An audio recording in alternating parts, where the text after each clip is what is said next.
everybody. I am Lisa Besmer, and on behalf of the State Street Theater Board of Directors, I welcome you to our beautiful building. The building, including the murals, are all on the National Register. So please take a moment to look at the beautiful murals. If you want to go upstairs and look at those. Then also we have the Spot Gallery, which also talks a little bit more about the history of the theater in our town. I would also like to introduce to you the new face of State Street Theater, and that's Sandra Uni. She's our new executive director, and she's been on board since January 1st. So welcome to Sandra.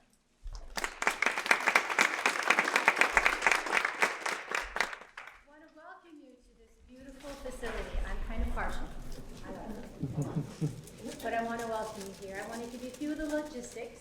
If you need to use the restrooms, we have just go straight out. We have a ladies' restroom to the right, another one to the left, and then to the right, and the men's room is on that direction as well.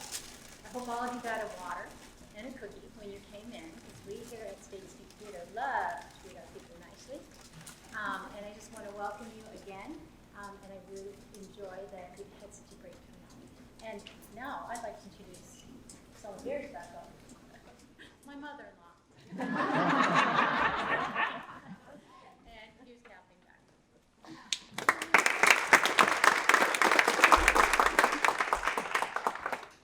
Can you hear me? Yeah. Okay, the microphone is on Dan, so I am going to just try to project my voice. First of all, I too, on behalf of the Brown County Historical Society, want to welcome you to this great theater and to the program today, which kicks off our first of our series of Lunch and a Bite of History. The Brown County Historical Society is a not-for-profit organization, and we support ourselves in many different ways, and one is through memberships. So if you're not a member of our organization, we invite you to become a member.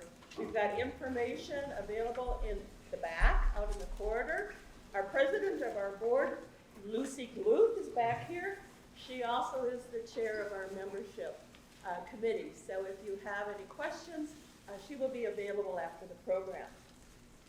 We want to remind you of our book sale that's coming up April 22nd and 23rd. We also want to invite you back to the Lunch and a Bite of History in May. We're featuring Megan Zittker, and she's going to talk about a story of the local plants. And that'll be back at the annex building next to the museum. And then on May 12th, we have a tribute to Mother's Luncheon that's going to be at Turner Hall. Men are invited. After all, men did wear aprons, the grocers and the butchers, et cetera, et cetera. So men are included and invited. Again, that's May 12th at Turner Hall. Tickets will be available beginning on April 15th, can be purchased at the museum and at the chamber. Today, we are giving all of our guests a copy of A Germantown, a complimentary book, courtesy of the Brown County Historical Society Board of Directors. Are those books available in the back as you leave? Okay, be sure and take one. If you already have one, give it as a gift. And now, for the main feature of today, it's just great pleasure for me to be able to work with this individual, Dan Groebner. He has a deep appreciation for the history of this area, and because of that, makes it his business as a volunteer to help the Brown County Historical Society and other organizations like the State Street Theater Company. He, of course, is going to share his research today on the program that he has done now on the theater, but prior to that, he has helped in many ways, at least the Brown County Historical Society, and we know other organizations. He helps us as a volunteer in our research library. He was one of the contributing researchers for the Becoming Brown County exhibit that we have on display at the museum. He also researched the ballrooms of Brown County. He gave a presentation of that, and he also turned it into a traveling exhibit that traveled all over Brown County. We are just so fond of having Dan Groebner as a volunteer of the BCHS, and also that he has such a keen interest in this local history. Please welcome Dan Groebner.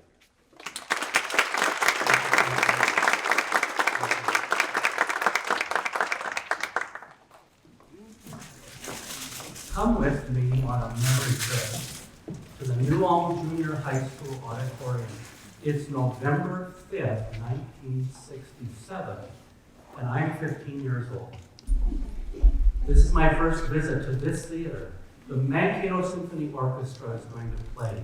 It's going to be my first opportunity to hear live classical music. But you know, I know what to expect because I listen to classical music at home. On long-playing vinyl records, on a high-fidelity phonograph with stereophonic speakers. It's the latest modern technology. So let's walk in. Don't those lobby lights look warm and welcoming? That's the opening to the theater. It's a cold, dark night, late in fall. You can smell the scent of brown leaves after a rain. We enter the building and go up to the balcony. I sat in that seat right up there. You can sit next to me. Down below on the stage, the musicians were entering. They're finding their places and sitting down and tuning their instruments. What a crazy noise that made. Then it was all quiet. The conductor raised the baton, waved it slowly a few times to set the tempo. And then, oh, what pure, sweet music. It fills the hall. It fills my ears. When I recover from the spell I've been put into, I think, wait, there have to be speakers somewhere. Where are they? Do you see them? Well, I never found any speakers. Live performance can startle us. It treats all of our senses. Enjoy live performance as often as you can. When I ponder the history of New Ulm and Brown County, I'm mindful of the Dakota people and other indigenous people who call this their home. 2.5 years ago, in this lecture series, Phyllis Colday reminded us that beneath the same stars, we're all kin. The Native American people and indigenous peoples of Canada make the powwow their ceremony today, where they celebrate their traditional and modern ceremonies.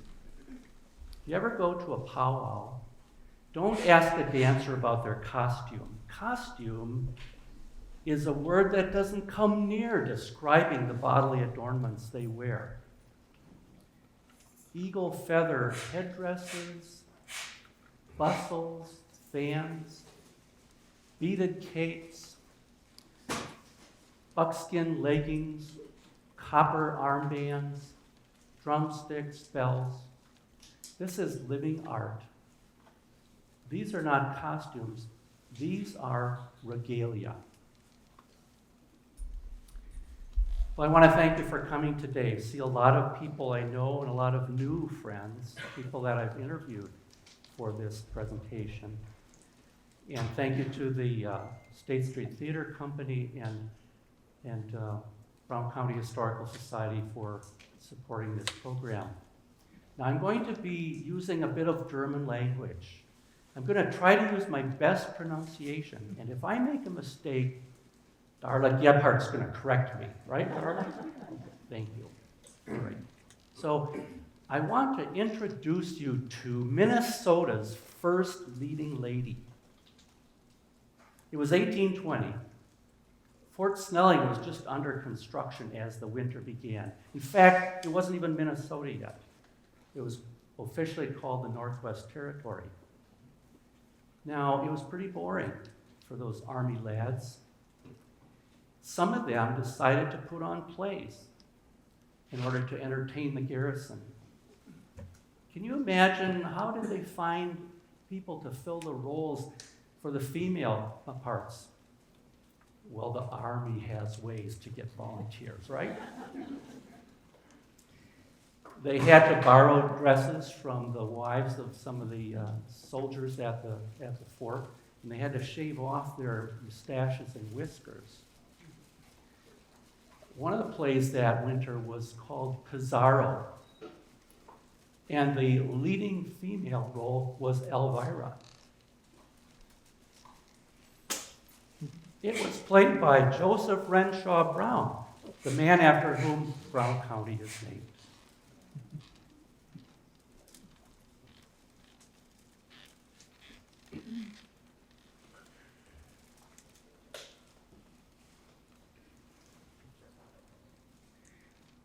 Well, the people who first made plays popular in New Ulm were German immigrants who arrived here in the mid to late 1850s.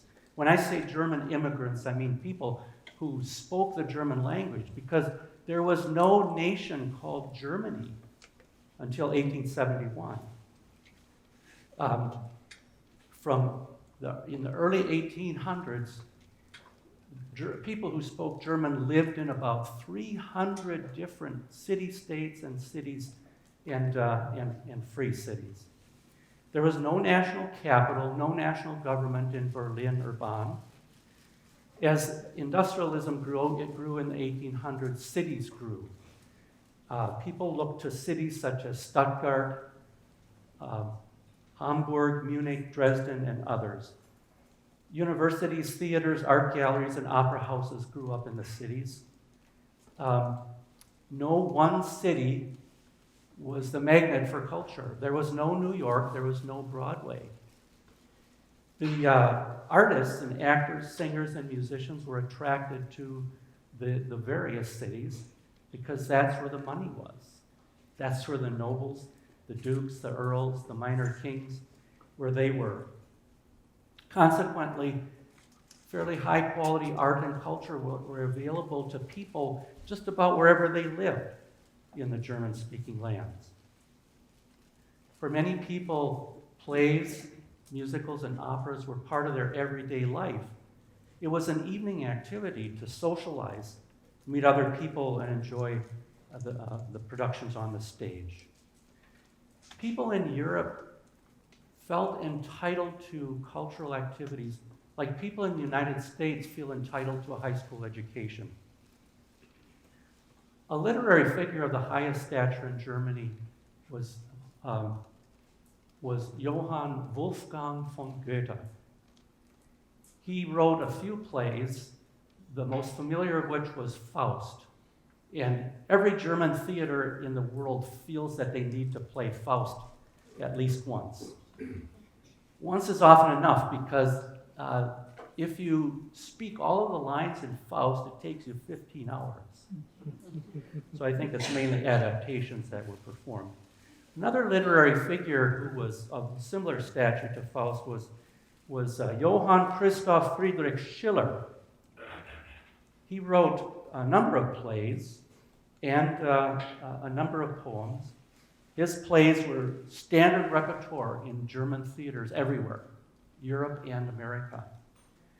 Most familiar to us today is his poem, Ode to Joy. You've heard it, or maybe sung it, but you've heard it to the stately music of Beethoven's Ninth Symphony. William Shakespeare's plays were translated into German, and Germans loved them. The German language plays that were produced in New Ulm were almost entirely written by people in Europe. But there are a few names that appeared fairly regularly. One was August von Kotzebue. He wrote over 220 plays, including Pizarro, the one that Joseph Brown was in. His plays were played more often in theaters, German-speaking theaters, in the 19th century, more often than any other playwrights. Another was, I'm going to say this with German pronunciation, Carlotta Birk-Pfeiffer. From now on, I'll say Birk-Pfeiffer, okay?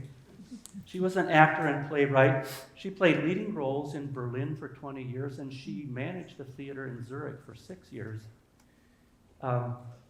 She wrote 74 plays, and they were played in German-speaking theaters everywhere. So the people who came to New Ulm, the founders and first settlers of New Ulm, arrived in two groups. One group came from Chicago, and another group came from Cincinnati. And both groups came for the same basic reasons. They wanted to have a place with a secure existence, they wanted to be able to work, and they wanted to celebrate their native German culture. The Chicago people came first. In 1855, they settled on the site of New Ulm, and they named it New Ulm. The Turners came the next year, 1856, and they came as part of a society, the Turner movement. And along with the importance of work, they felt it was very important to have good youth education and good German fellowship. The Turner is a German word that means tumbler or gymnast more familiarly. The Turner movement was founded on a desire to prepare young German men to defend their country through physical and mental training. Gymnastics were the physical training that they used in those, just like aerobics 50 years ago, 40 years ago, and today cross-training is the form of physical training. The American Turner Society has the motto, strong minds and strong bodies. You've maybe seen this on their float in parades in New Ulm and elsewhere. The New Ulm Turnverein, when it had its first festival in 1857, they had contests. They had prizes for the contest, and they awarded them in two categories. One category was called Geistigen Turnen, which means mental gymnastics. It included oral and written presentations. The other category was Körperlichen Turnen, which means physical gymnastics. Prizes were given to contest winners. Now, in a frontier community, what do you use for prizes? Well, people have personal belongings and they have skills. And so some of the prizes, one was an embroidered sofa pillow, another was an embroidered hat. But they also had books that they had brought along from Germany. Christian Prignitz was the town surveyor, and he won a book of Schiller's works. Adolf Seiter won a book of Hauff's works. William Hauff was a man born in Stuttgart, Württemberg. He was a novelist and a writer of children's tales that were very popular with these people. So art, literature, and plays were very important to this group of people who settled New Ulm. Why? Because intellectual life cultural life were so important to their culture and survival. Plays entertained, and they also educated. The story of German theater in America begins in New York City. In 1840s, they had amateur theater, and the German word for that was Liebhabertheater. Liebhaber means an amateur, a person who has love. So an amateur theatrical person is a person who has love for the theater, a Liebhabertheater. In New York, many German immigrants landed and started to live in an area in Lower East Manhattan that was called Klein Deutschland, Little Germany. Numerous amateur groups started to produce plays in whatever halls they could find, beer gardens, taverns, meeting halls, even the New York Turner Hall. But New York's first regular and professional house for German theater was called the Stadttheater. That means city theater. It became a place where immigrant actors and directors from the old country could come and work. They could get used to their surroundings in a new country, They could learn the English language if they wanted to, and they could prepare themselves with experience to begin to tour the rest of the country and carry German theater throughout the United States.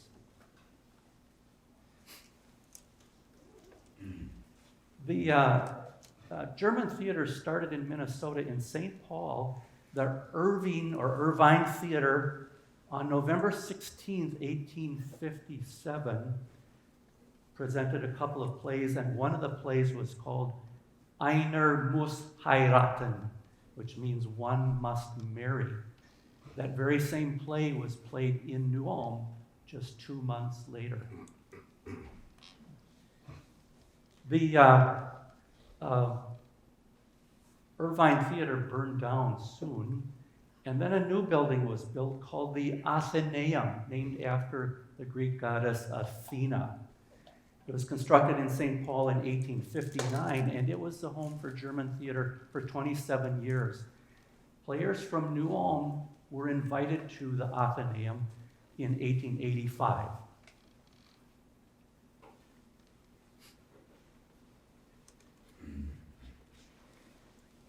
As I said earlier, the Turners must have brought books with them in their luggage, and some of those books contained plays. When they had their first rude log cabins built, they certainly took those books out and started to read them. And they probably put on those plays in their homes. And once the school building was built, they may have played them there. 2 key institutions were founded in New Ulm in 1858. One was the New Ulm Pioneer, the first newspaper, a German language newspaper. It was there to advertise the plays and to show what the critics were saying about them. On the 14th of January, 1858, the newspaper published an ad for the Liebhaber Theater, the amateur theater in New Ulm. It was going to perform plays on January 7th. Now, I didn't say anything about a Turner Hall. The Turners were here. They were a community, a society, but they didn't have a hall at this time. And one of the plays was Einer muss heiraten, one must marry. The second one was Die Tochter Pharaonis, Pharaoh's daughter. That was written by August von Kotzebue. That year, 1858, 8 plays were advertised in the newspaper. It was just a year later, January 1859, that the first Turner Hall was built. And it was ready for plays on January 30th. The first play was Die Engländer in Paris, the English people in Paris. And this was a Charlotte Birch Pfeiffer play. In those few years before the Battle of New Ulm, 1862, the Turner Society played mostly comedies and farces, but they did have some serious plays. On August 28, 1859, they did a Schiller play called Wallenstein's Lager, Wallenstein's Camp.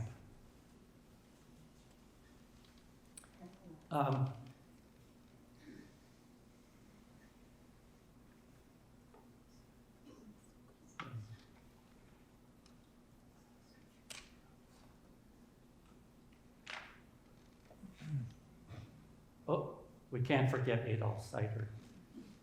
Adolf Seiter came to New Ulm with the Turner people in 1856. He was 30 years old, a member of the Turner Society, and he acted and worked as a stage manager for the Liebhaber Theater of the Turner Society for 30 years until he died in 1887 at the age of 61.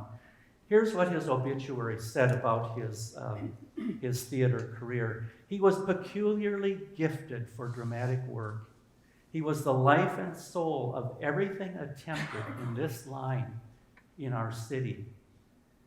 Seiter and his wife, Helena, operated the Dakota Hotel and had 13 children, several of whom followed him into the theater. Now you see the Union Hall, or Union Hotel, rather. This building survived the destruction of 1862. During that time, no plays were given as people were recovering. But in 1864, a new German-speaking or German-written newspaper was opened called the New Ulm Post. And that summer, a professional actor named Theodor Steidl came from St. Paul to begin the theater in New Ulm. Now, he had a number of skills. He took this front section, the second floor, if you can see the laser. That section, you can go down to the Grand Center today and see this. That section had been used by a militia for an armory during 1862, but now it was cleaned out. He cleaned it out more and he painted, he's created a stage, he made it nice so that he could bring together a group of actors and stage some plays.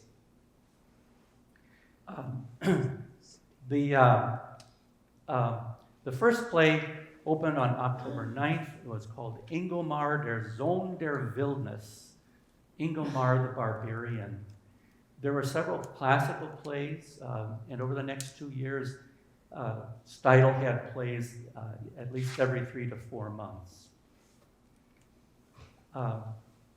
This is what the building, well, these are just a small sampling of the plays he did. So you can see who were the writers. Again, Schiller, Shakespeare, Kotzebue. He took on some big plays. The Grand Center, you may be familiar with if you've been downtown in New Ulm recently. That today stands in the place where the Union Hotel was. It's called the Grand Center for Arts and Culture. They support arts in many ways, hosting art shows, live performance, art education activities. They've had some live theatrical performances, and they've had children's theater education there. Well, a new Turner Hall was built in 1866. This picture is actually taken later than that.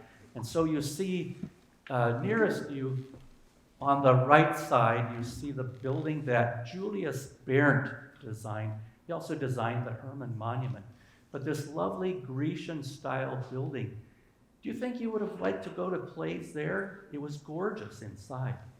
The other building is a structure that's for more utilitarian purposes. It was built in 1873, and it's still there today.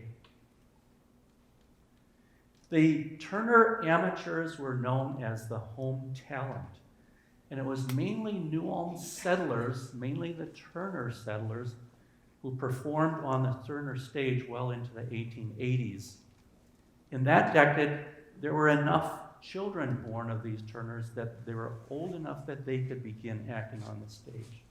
Well, this theater opened February 11th, 1866.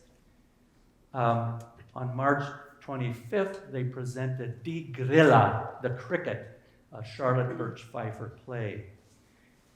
In June that year, 1866, they presented a Schiller play, Die Räuber, the Robbers. In 1879, they played the Robbers for a second time, but now there were enough second-generation Turners so that there were 2 generations on the stage playing together. In fact, there were 2 actors each by the name of Seiter, Beinhorn, and Nix in the cast. 2 generations acted in March 1886 to present Der Student von Ulm. This was a medieval setting play partly in the city of Ulm, Germany. There were so many people living in New Ulm who had come from that area, from nearby, that they expected there were going to be a lot of people in attendance. So the theater put on tried to make a good showing. They had Anton Gogg paint new scenery, a new canvas of the city of Ulm. They got new costumes. On opening night, the theater was filled and 200 people had to be turned away. This was one of the last occasions on which the old guard, the original settlers, acted on the German stage in New Ulm. A viewer of one of the first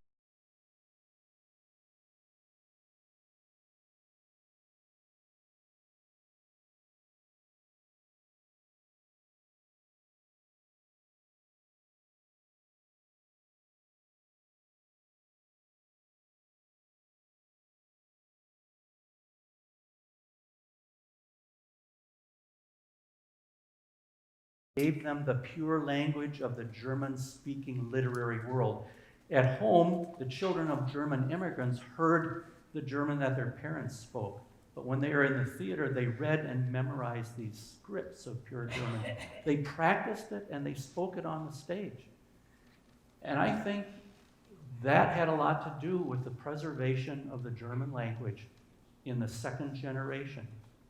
Typically, immigrants to a new place, their children will speak the language of the country they've moved into. These people spoke German and English. Well, the English language eventually did become part of the repertoire of the home talent. In 1886, the first play in English was called The Virginia Veteran. There were also guest performers who came to the Turner stage. Many of them were married couples, some were solo performers. Some of them arrived alone and had the home talent support them in producing a play. Others brought their own theaters with them. In the 1880s, guest performers came to New Ulm from St. Paul, Chicago, New York, New Orleans, and Vienna, as well as other cities.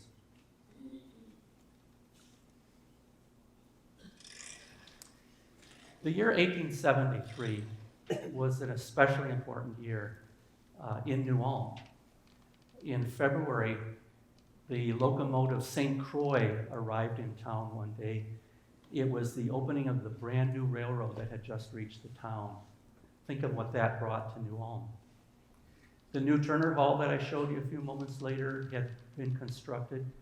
And in August, the Turner Society in New Ulm hosted the Minnesota State Turner Society Convention. So they had 1,000 or more people visiting New Ulm. On opening day, they had a play presented by Madame Marie Methua Scheller. She and her husband, Johann Guido Methua, arrived a little bit early before the convention goers did. Now, Madame Methua Scheller grew up in Germany, known as Marie Scheller. She learned to sing and act there. And then in about 1858, she came to New York, and she began to work at the Stadttheater. She worked hard. She became one of the Stadttheater's 4 leading ladies. She did roles in several Shakespeare's plays. She studied English diction from a professor of English so that she could deliver her lines in English and so that she could work on the English-speaking stage. In December of 1866, she and 2 male actors created a sensation on the English-speaking stage in New York. Bogumil Davison was on tour from the old country. He was probably the most talented and famous male actor in Europe at that time. They put on the play Othello. In German, it would be pronounced Otello. Davison played the role of Otello, and he delivered his lines in German. Du liegst in deinem Sterbebett. You lie in your deathbed. He said to his wife Desdemona, he meant he was going to kill her. His first assistant, Iago, had misled him to believe that Desdemona had been unfaithful to Othello. Madame Methua Scheller, playing Desdemona, responded. She had no idea what he meant. She responded saying, Ja, doch nicht jetzt zu sterben. Ja, but not yet to die. The man who played Iago was Edwin Booth. He was arguably the most famous and talented male tragedian in America in the 19th century. And he delivered his lines in English. One of his lines was, her tongue she oft bestows on me. He's criticizing his wife for talking too much. Desdemona overhears this and says, the poor thing hardly speaks. Well, Madame Matua Scheller and her husband stayed in New Ulm for 2 months. She was a guest artist in residence on the Turner stage. She performed 8 different plays in 9 performances. She was supported by the home talent and the mixed choir of the Turnverein. Some people thought that Preciosa was her best performance. She did that twice. It's a play that's adapted from a story written originally by Miguel de Cervantes about the gypsy girl. Some people thought that her best performance was in a Donizetti opera that was Die Tochter del Regiment, the daughter of the regiment. While Madame Matua Scheller was working upstairs on the stage, her husband, Johann Guido Matua, J. Guido Matua, as you'll see in the history books, was downstairs in the new Ratskeller in that 1873 Turner Hall. He was painting murals on the walls of castles and landscapes in the old country. Go have lunch there and you can see them. When they were finished in New Ulm and had caught the hearts of people in New Ulm, they departed for Chicago, and in subsequent years they visited Salt Lake City, San Francisco, New Orleans, and others. 1890s, the Liebhaber Theater, the amateur actors, now call themselves the dramatic section of the Turnverein. This is a group that remains tightly knit. These are the offspring of New Ulm's earliest families. The last names on the cast lists were mostly the same in the 1890s as they had been in the 1860s and 1870s. During this decade, they played 2 to 4 German plays per year. Here are a few scenes. On the upper right, you see Ella Seiter and Hugo Fischer playing lead roles in Pfefferrösel, Pepper Rose, a play written by Charlotte Birch Pfeiffer. You might think those are the only ones I chose, but there were hundreds of others. That was performed in April 1893. On the lower right is Max Burg. He played numerous plays in the 1890s. His father was Frank Berg, the owner of the cigar factory and the lead of Berg's Battery, maintained today as the New Ulm Battery. On the left are not home talent actors. These are visiting actors, Matty and Harry Coate. They visited various communities around the Midwest, numerous states, and they would present a play. They would first of all instruct the home talent, and they would direct them and lead them in the play. And this is the 2 of them as lead characters in Ingomar the Barbarian, that play that was done at the Union Hotel some years earlier.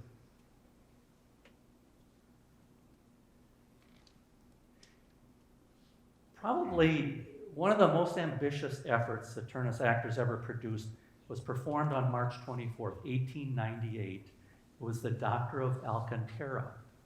It was called a comic opera. Now today, we probably wouldn't call it an opera because that word has a much narrower connotation. The cast consisted of mainly people with the same last names as the settlers. There was one newcomer who played the lead role of the doctor, and that was Fred W. Johnson. He moved over from St. Peter, and he married Emma Seiter. Eckstein's orchestra, as you can see in the photograph here, the orchestra is on the left and the right of the cast. The orchestra played the music for the play. Now, the conductor of the orchestra was Wenzel Eckstein. He and his wife, Millie, entertained visitors to their home. he on the violin and she on the piano. One visiting theater company that's important to mention is the Milwaukee German Theater. This was a professional or semi-professional group that the theater eventually was purchased by the Pabst family, the brewing company in Milwaukee. And in June of 1900, they were here to present 3 plays. Get this, Mother Love, Hans Huckelbein, and Papa Nietzsche. These were probably the last plays that were performed on that theater that was built in 1866.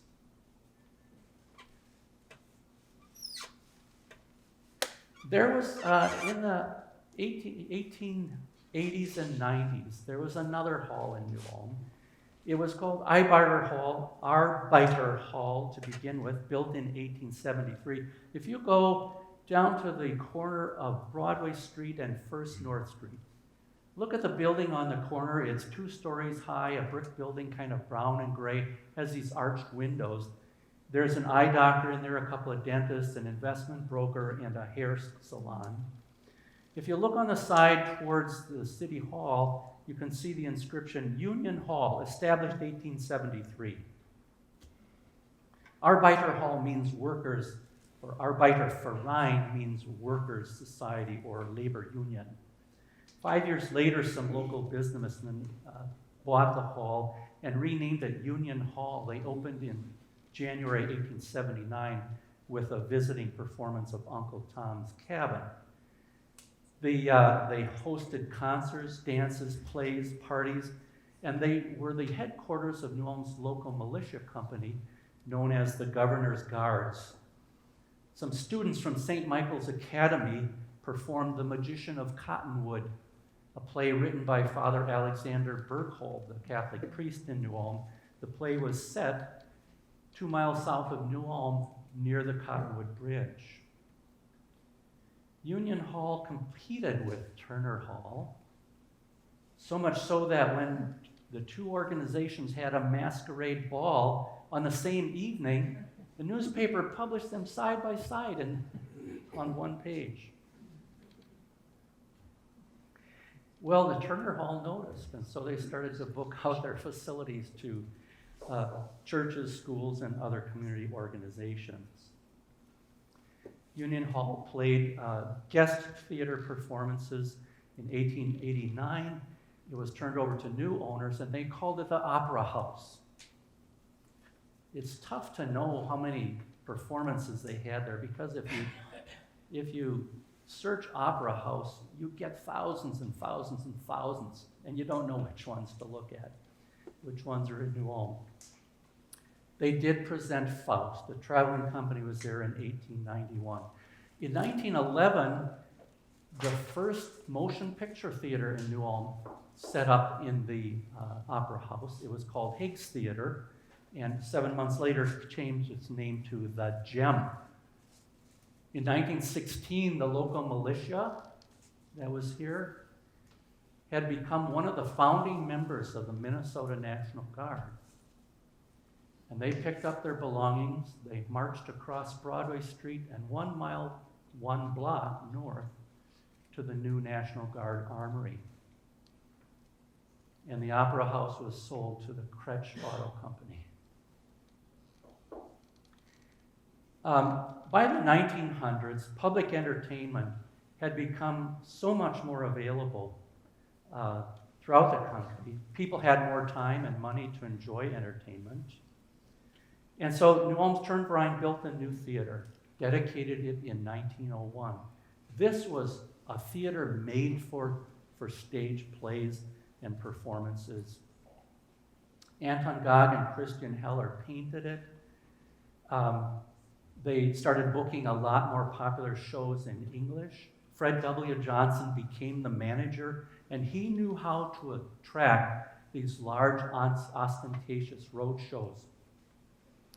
He would call New York, and he would bypass the secretaries and the agents who booked the shows, and he talked to the producers, and he said, I have the largest theater between the Twin Cities and Omaha.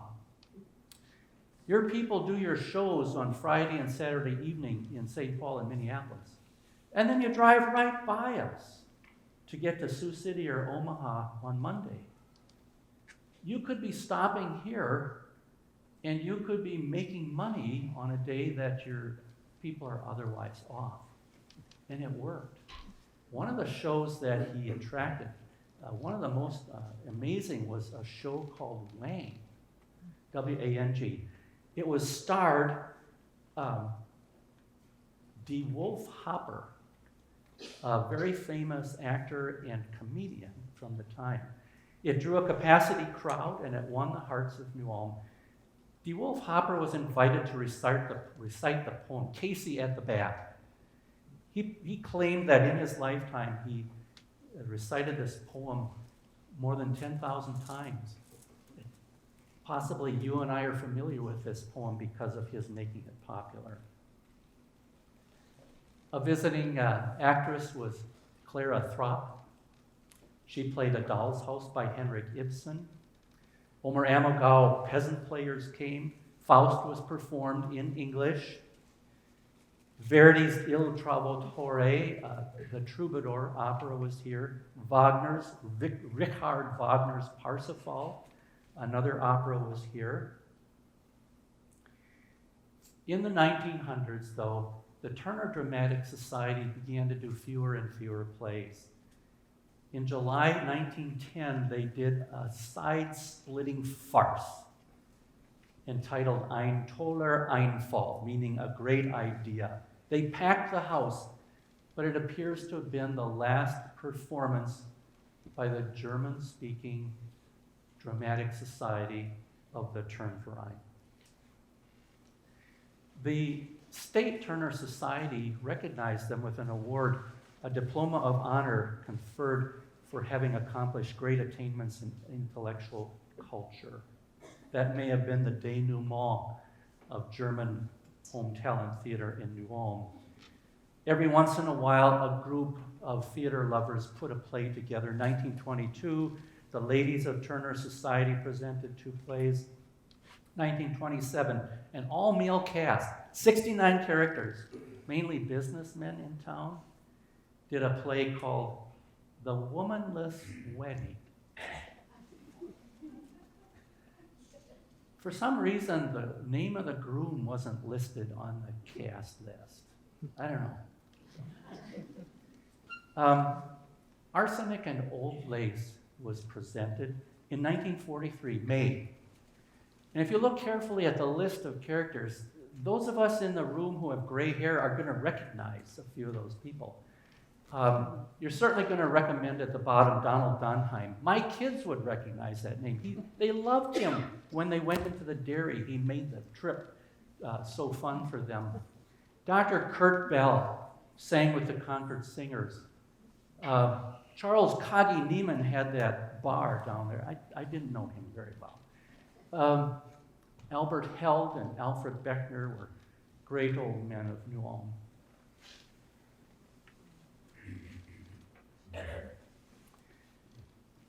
On the evening of January 8, 1952, U.S. Senator Hubert Humphrey spoke at the Turner Hall Theater. Later that night, a fire was discovered, and by morning the theater had been destroyed. The building that replaced it, as most of you have seen, is a gymnasium on the first floor and a meeting room in the basement. I want to tell you about the New Ulm High School class of 63. Talk about Liebhaber Theater. They weren't German, but they were lovers of theater. That class put on the play Bye Bye Birdie, and it was a real hit, a musical. Several of the members of the class wanted to continue with careers in theater. One was Pennell Sampson, who had assisted the play's director. She dreamed that someday she would direct a Greek tragedy.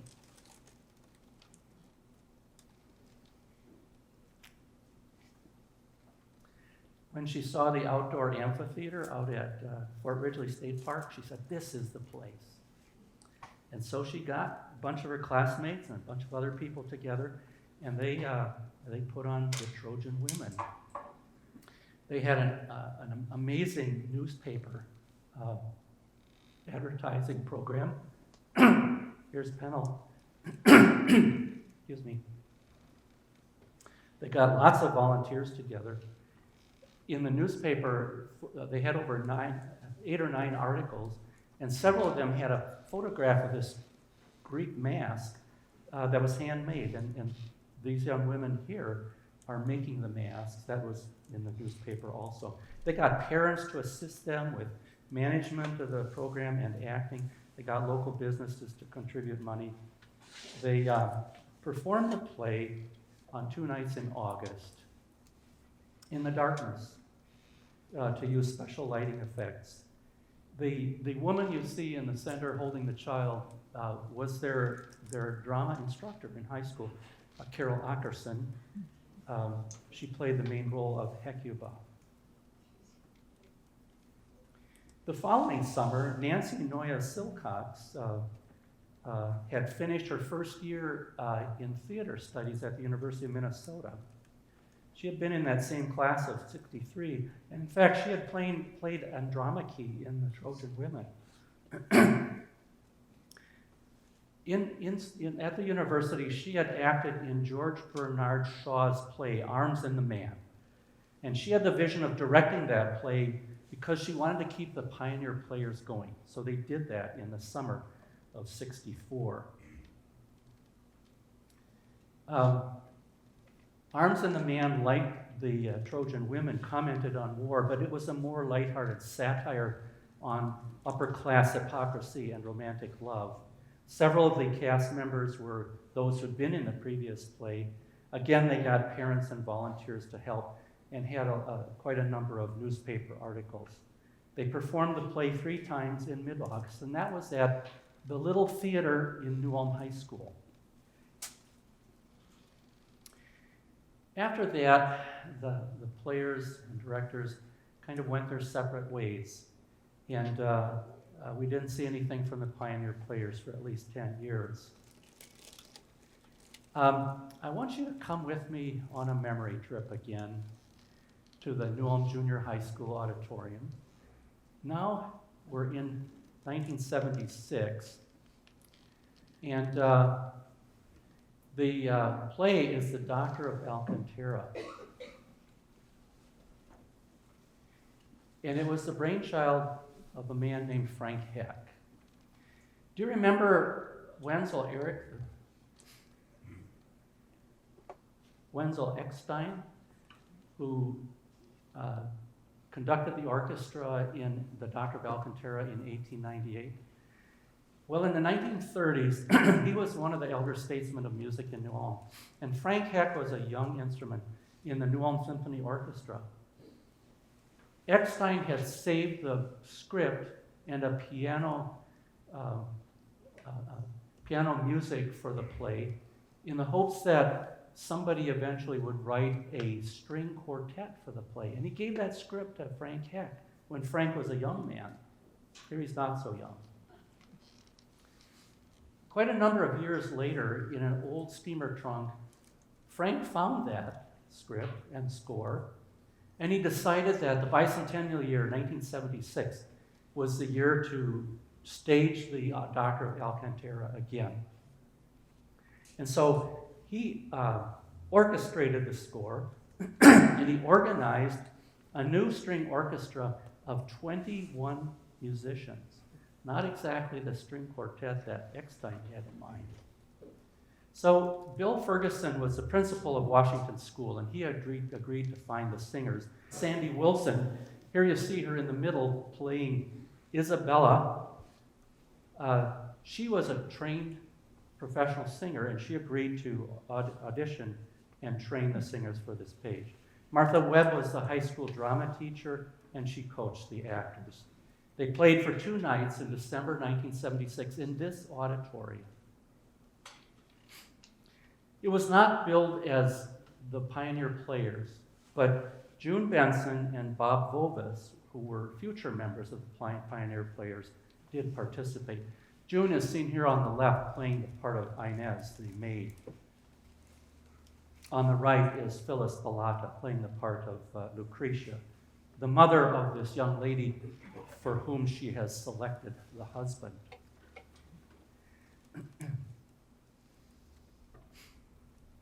So in 1977, Pennell returned to New Ulm after working in the theater elsewhere for a number of years. And she got several local theater lovers together. On February 22nd, 1978, they filed articles of incorporation for the Pioneer Players with the state of Minnesota. Their board of directors are mostly shown here. From the left in the back, John Becker. In the front, June Bedson. Larry Thorson was a key actor, but not a board member. At the top is Mike Ackerson, who is a board member, Pennell Thompson here below, and Ron Eyrich on the right. Ron was a member of the Eyrich family. Bud Eyrich, a Concord singer, was his father. Several Eyrichs have been involved in the theater. Lou Eyrich, his sister, won a Daytime Emmy for her work designing costumes for the television series Glee. The Pioneer Players performed all of but a few of their plays here in Hanska's Liberal Union Hall. It's a hall where they use for every purpose in Hanska, especially the Norwegian Independence Day, 17. Mai, 17th of May. The Pioneer Players knew what it meant to have a loyal audience. The people of Hanska and surroundings, they came to see the play and they provided some actors. And devoted fans from New Ulm drove the distance to be there. One couple told me they got to every play that the Pioneer Players put on in Hanska. They had good leadership, good organization. They staged 3 to 4 plays every year from 1978 to 1983. They had this is the stage, a very attractive setting. This is how it looks today. They had a program of advertising that included these posters that were mostly designed by members of the group.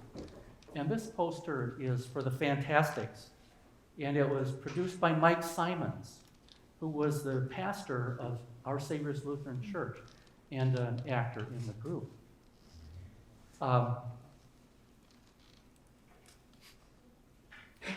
The Lion in Winter is another Mike Simons poster. And I think one of Mike's favorites was the Mousetrap. A poster done by Sheldon Reiki was Happy Birthday, Wanda June. Now, if you know Sheldon as I do, you know that he's really good at making beautiful sets. But something I didn't know is that he can do it even on a shoestring budget. Sheldon acted, he directed. He's been involved in theater in New Ulm going on 40 years. And he's devoted his life, or his work, to teaching theater education to children.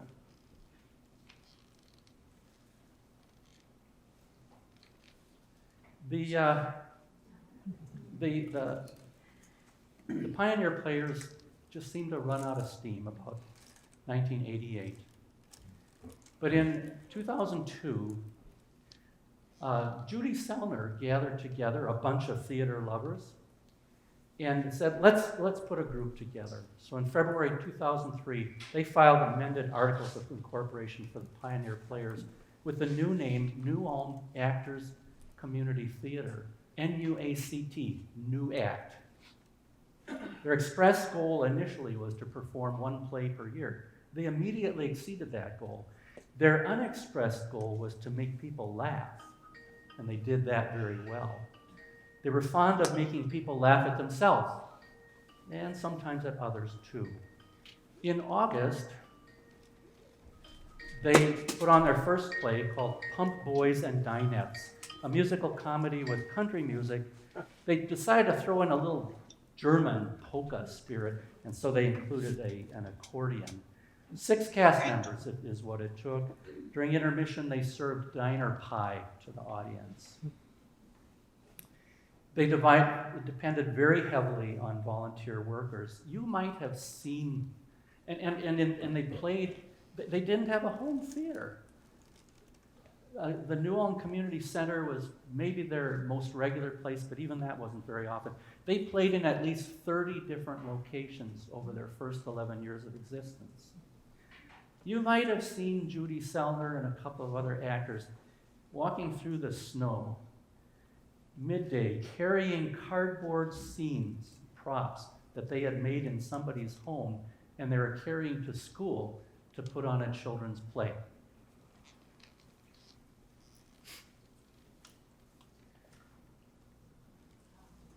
The soul and spirit of New Act was Bobby McRae. She brought spirit and creativity to the group. I remember seeing her impersonating Wanda Gog at the Wanda Gog house.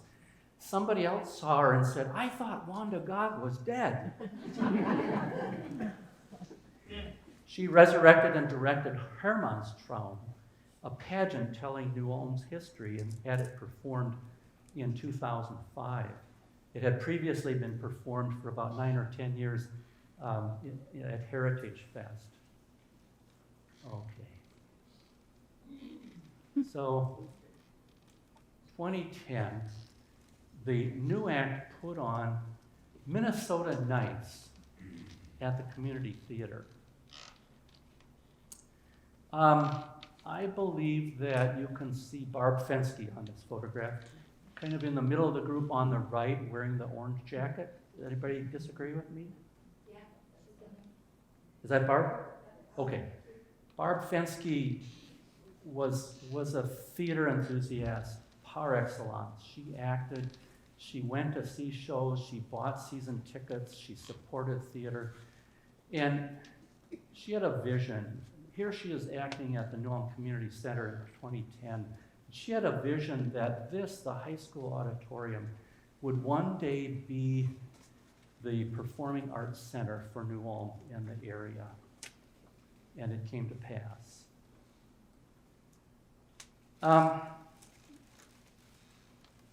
Minnesota Nice had a subtitle. It could be worse. How many of you thought about that as you were driving here today? And the high winds and the snow showers in April? You know, dude, it could be worse. You know, even Minnesotans can be used satire sometimes. Paul Warschauer brought tremendous energy and creativity to his job as the artistic director of New Act in the mid-2010s. He had had experience in other cities converting unused historic buildings for cultural and arts activities. And when he came to New Ulm, he helped our town to convert the former New Ulm High School into a performing arts center and residential housing. Under his guidance, New Act had some of its greatest achievements. It staged 3 major productions. One was South Pacific, one was Fiddler on the Roof, and the third was Chitty Chitty Bang Bang. Actually, that was a little bit later after the New Act had changed its name. Many actors developed skills in improvisation under his tutelage, and they took theater out to the streets, parades, open houses. In a parade, you could see a Schornsteinfeger, that's the German word for a chimney sweep. Touch a Schornsteinfeger for good luck. You may have seen them impersonating characters at gala dinners. You may have seen them as dancers at the Gala Moulin Rouge Cafe. In 2012, the school board decided that the buildings on this block no longer met the school's needs. They had to be repurposed or torn down. Many people spoke up to suggest what could be done with them. New Act said, this could be our home theater. Several investors came together in a group known as Senate LLC, and they purchased the building, the school property, the whole block. That same year, NUAC signed a lease with Senate to use the building so they could start doing plays here. And that year, New Ulm Actors Community Theater changed their name to State Street Theater Company. On July 2nd, 2015, Senate donated the school auditorium to State Street Theater Company. For the first time in 63 years, New Ulm's community actors had a home. And this is it here today. The board of NUAC, the former company, had managed a theater production company. The new board, manager of theater production company, has to take on getting guest performers to come, manage an aging building, and preserve historic murals. Well, the theater company were going full speed, and that same month, July of 2015, they put together Chitty Chitty Bang Bang. It was a tour de force. They even had a flying car. You can see it with your very own eyes here.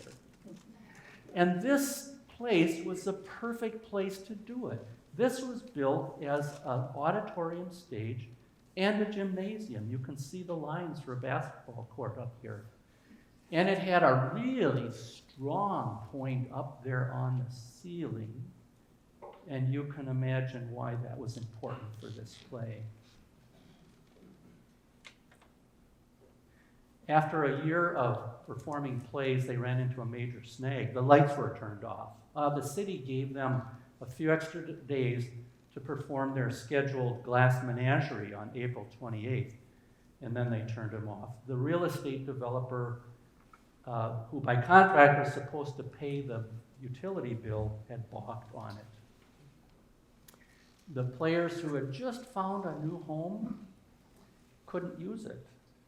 And so they took their plays to the local senior citizen center and to the local mall.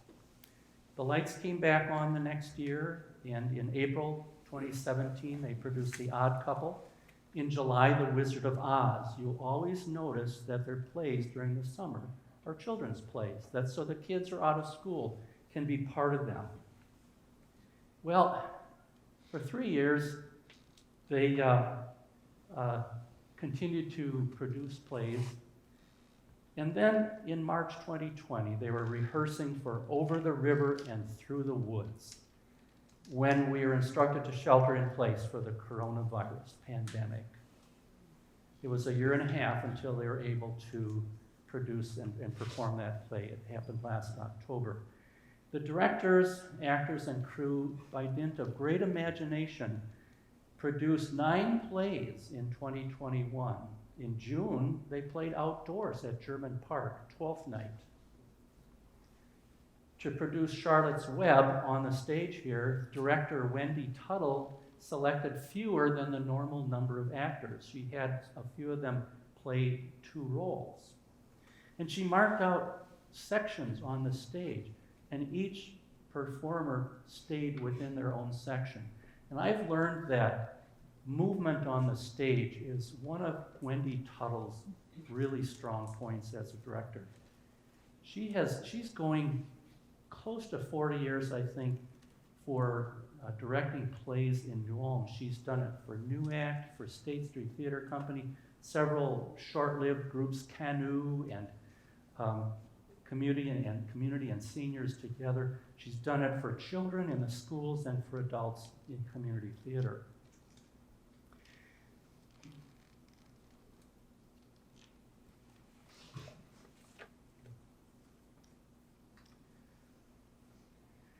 This year, State Street Theater will produce Peter Pan in the summer, Shakespeare's All's Well That Ends Well, and the 39 Steps.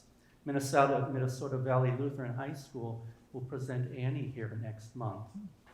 Plays, musicals, and theater education will continue to be the mainstay of their repertoire. They're going to have ballets, concerts, comedy shows, solo, small group musical shows, dinner shows, speakers. Oh, Now, once again, just as in New Ulm's first century of existence, the performing arts have an organization and a home to support them. Bobby McRae said this in 2003, "I'd like to say how New Ulm was founded by theatrical tumblers, and it's just in our blood."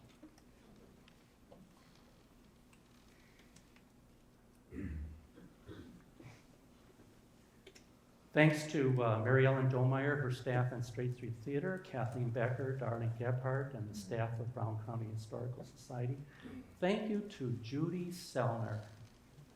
She wrote this talk, and she gave it for the first time about 8 years ago in what's called the small gym, part of the building next to us here. She shared her research with me, and she asked all the questions. I just looked for the answers. I just tried to add the details. But I give her credit for this talk. I'm going to stop at this point. I'll just say one more thing, and that is to remind you that the continuation of performing arts and great theater depend on many things, but it depends on you, the audience. We need the audience. Great audiences make for great theaters. Thank you very much. I'll take some questions, and if you found that I made a mistake, please do tell me. If you're shy about doing it during the question period, come up to me afterwards. This is one of my forms of research.